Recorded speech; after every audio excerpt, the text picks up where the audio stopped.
LCD, potentiometer, and 220 ohm resistor.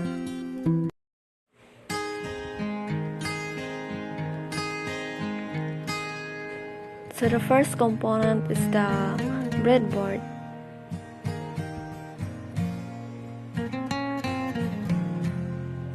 Follow the Arduino, and then the LCD.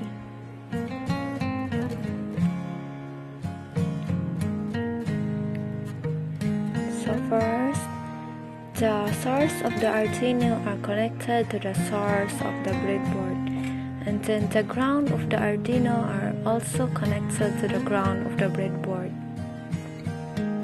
Next component is the potentiometer. Place it in the breadboard. Then the ground of the breadboard are connected to the LCD.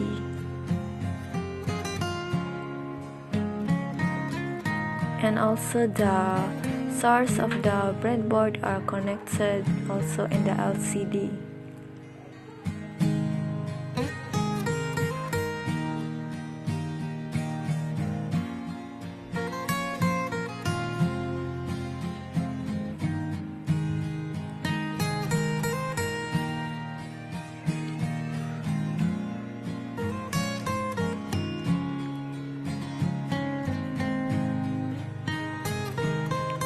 Then the last component is the 220 ohm resistor. Connect to the LCD.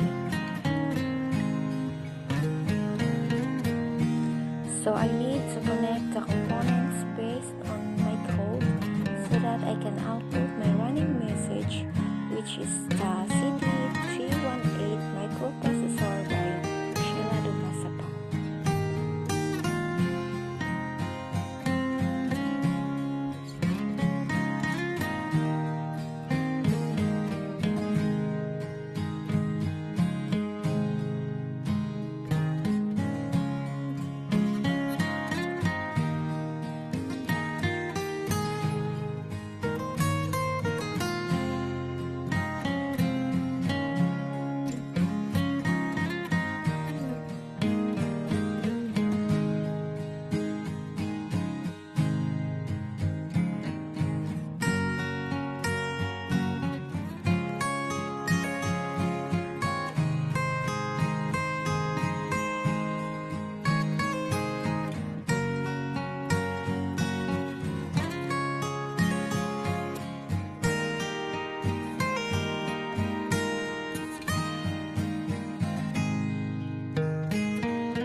So this is my code.